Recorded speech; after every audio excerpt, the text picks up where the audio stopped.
అబ్బా ఊరందరూ అలుకుడి చేసుకుండ్రి. ఇంకా నేను మడ్లలో గడ్డి కూడా ఎదురలే.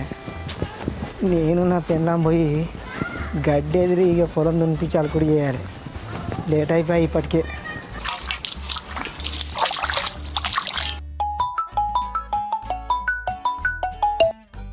అలా చెప్పరా.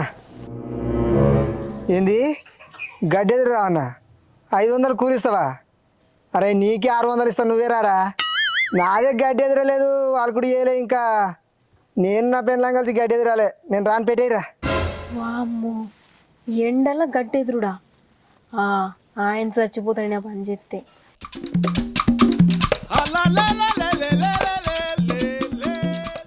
గడ్డి ఎదురాలి, దీన్ని తింటే అడిగి ఉండమనాలి. ఏమే ఉన్నావే, బయటకు రా. దీనికి కింద పడతలేదా ఏంది? బయటకు రా. ఏంది అత్తనా కదా, ఎందుకు వస్తాను అట్లా? ఏమైంది పొంత కప్పుకున్నావు? గట్ల మాట్లాడుతున్నావు ఏంది? ఏం చెప్పాలి, అప్పటి నుంచి మస్తు సెలసెలు పెడుతుంది, శాతం అయితే లేదు. శాతం అయితే లేదా? అయ్యో, బావి కాడ పని ఉండే కదనే. లేచి నిలబడదామంటేనే పానం మోపుతలేదు.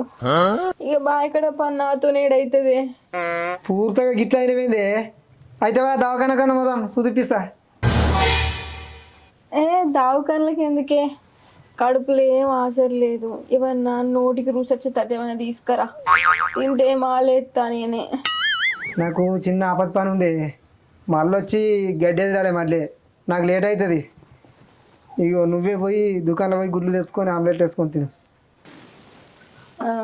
సరే తి.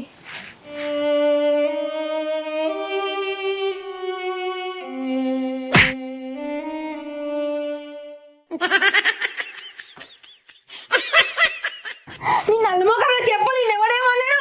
నీ చేత చెట్టలు పుట్టా, మన్ను పుట్టా, నీ గడ్డ పెట్టా, నలంది కొట్టి పాడి చేసినావు, దరిద్ర పాడుకో. ఇప్పటిదాకా నోట్లకెళ్ళి మారనేళ్ళే, ఇప్పుడేంత కుక్క మరిగినట్టు మరుగుతున్నావు?